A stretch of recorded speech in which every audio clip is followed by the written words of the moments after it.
All right, so another round to start.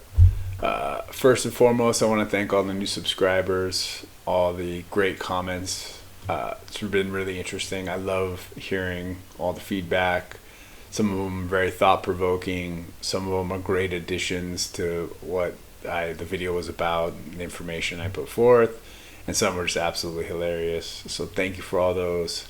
It's great stuff, and I want to start this one by jumping in with a character who literally did just that.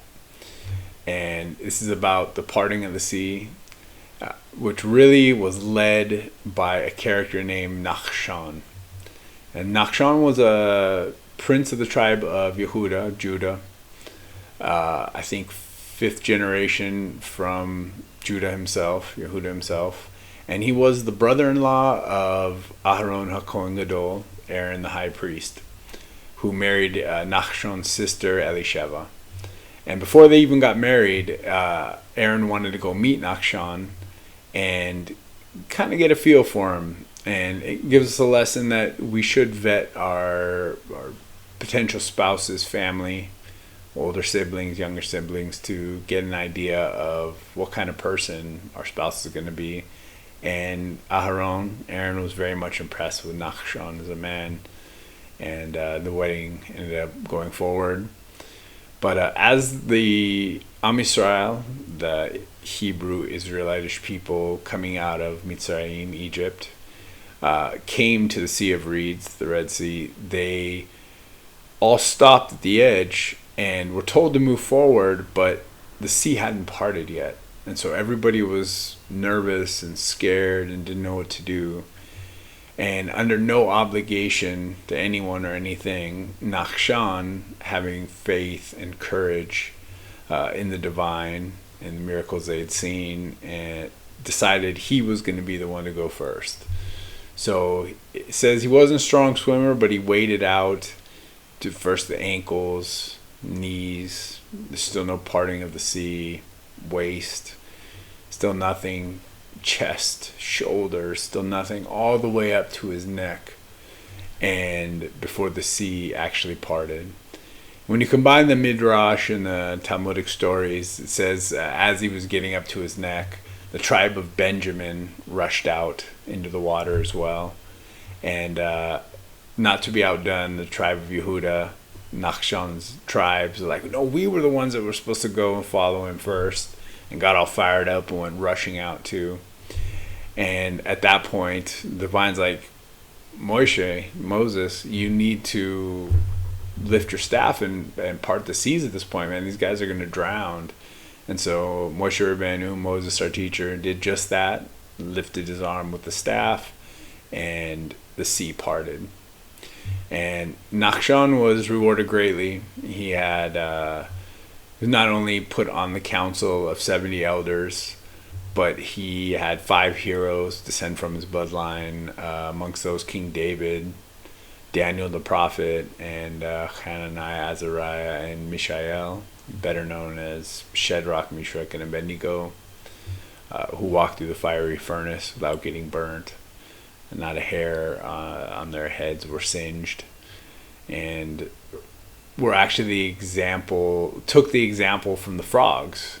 It says tying in with the Exodus, when the frogs came, the frogs weren't sure. They were supposed to spread everywhere, but they weren't sure if they should go in the fire or not. They debated amongst themselves, like, should we jump into the fire too? We're supposed to spread everywhere, and they did.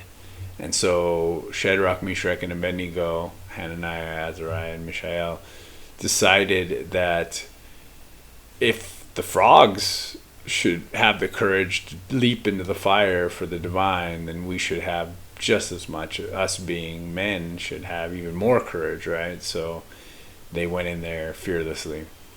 And so these were the rewards Nachshon received. And also because David being in his bloodline, that means the Mashiach will come from his bloodline as well. And tribe of Benjamin was rewarded, Benjamin, with having the Shekhinah, the Holy Temple, in their lands. Jerusalem, the city itself, is in the tribe lands of Benjamin, for people who don't know.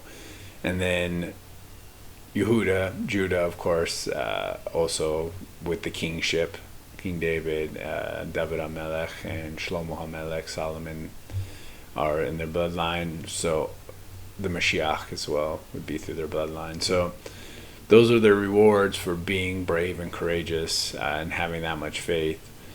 And so I wish the blessing on everyone of having that kind of courage and that kind of faith to wade through life, sometimes even up to our necks. That, you know, we can feel brave. Sometimes we go up to our waist or we go up to our knees and it works out. But sometimes in life we have to wade out there right up to our necks, put ourselves in scary situations for the miracle to occur.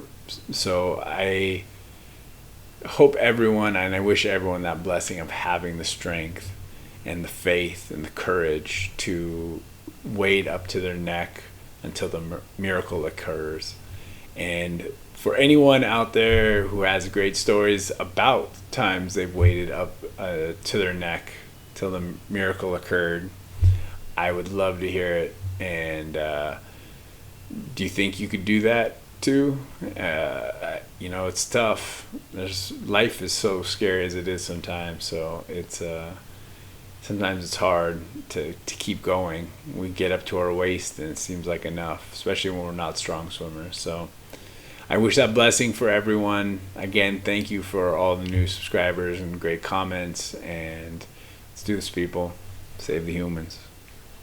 Trying to be a better man. Oh yeah. Trying to do the best I can. Oh yeah. And I'm gonna do right thing.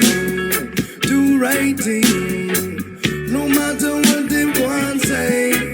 And I'm gonna still fight for you. Still fight for you.